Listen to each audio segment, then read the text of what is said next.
Things going with you with the campaigning? Things are going very well.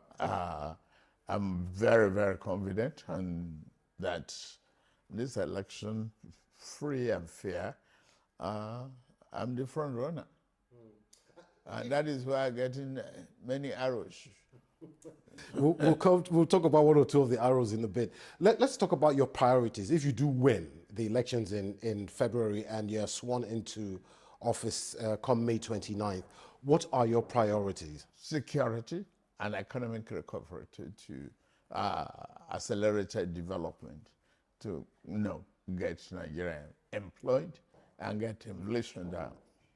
Monetary policy needs to be changed. Subsidy needs to be decided upon and removed. Security is a big problem for many Nigerians. And I remember in this very room in 2015, I asked President Muhammadu Buhari when he was campaigning about that issue. And he said, well, we know what we're going to do. We know what we're going to do.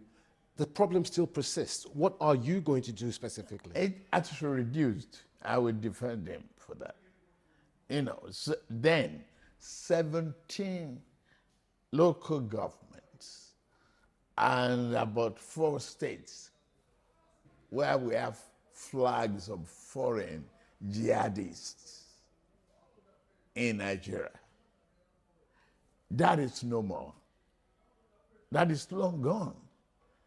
To start a chaos is easy. To bring normalcy and redecorate is more difficult. Here we are. Buhari has degraded, but not completely eliminated Asiwaju. Then we talk briefly of lethal weapons and ammunition and technology equipment that could help accelerate the cleanup of those people. The West is yet to feel comfortable enough with the Buhari administration to sell us the arms. Do you think that will change? That might change with you, or will that change with you? It could change. It might not change, but we have to look at alternatives, and those are the mass recruitment of individuals in a volunteer army to really clean up. So more people in your military forces, security forces, so to speak, as you said during your speech downstairs. Now, I just want to move away from that because I realize we don't have much time. There's also the issue of, Nigerians have lived under this Buhari administration for 8 years now, almost 8 years. Some would say this 8 years has come with a lot of pain and a lot of suffering. You are coming from the same perspective as President Muhammadu Buhari, and you're members of the same political party. You helped bring him in to office nearly 8 years ago. What are you going to do different? Why should Nigerians be voting for you? Because I'm different. I am Bola Ahmed Tinubu. I have governed Lagos. I built a model state that could be a country on its own. I've led an administration that is so prudent. From 600 million internally generated revenue to 5 billion a month. That's a record. Nobody else can brag about that. I've treated and tamed the Atlantic Ocean surge in Nigeria that will have perished many people in Lagos. The infrastructural renewal of Lagos is excellent. I've continuity in Lagos. Buhari has done his best. I can't run away from him being my friend, my leader in the party. I will not.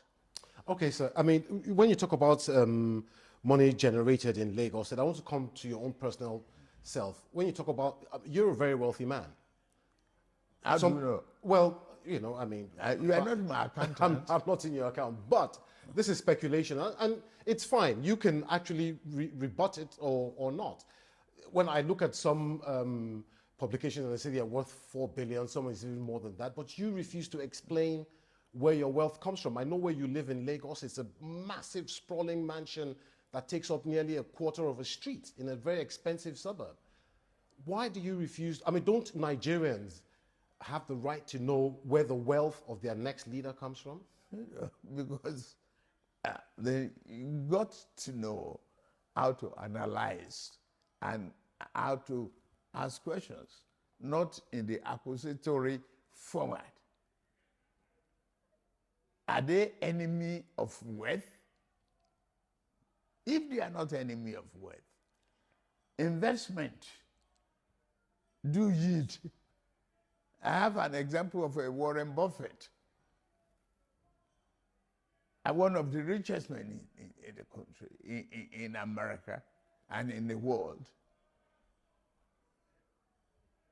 He started from stock buying and brokerages. I inherited great real estate. I turned the values around.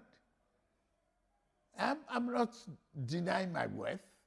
I've not been, I was the most investigated, the most accused governor in the opposition up to, from for 8 years and up to 2007. And since I left the office, I'm still there. I've not taken any government appointment, no government contract. Yes, but some say the legacy you left in Lagos State was that, you were getting a share of the revenue that Lagos State was generating. Hey, excuse me, share what? Have they proven it? The World Bank has, IMF has investigated the record in Lagos. What's wrong with them? And I want to move away from that. It's envy. I think you've kind of explained that, and we don't have much time.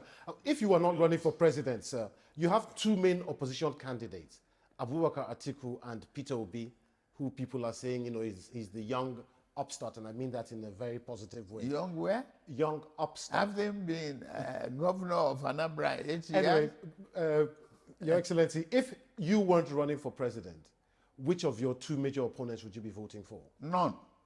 Why not? Because they are not as competent as any other person out there. They have no track record. None of them is qualified except me.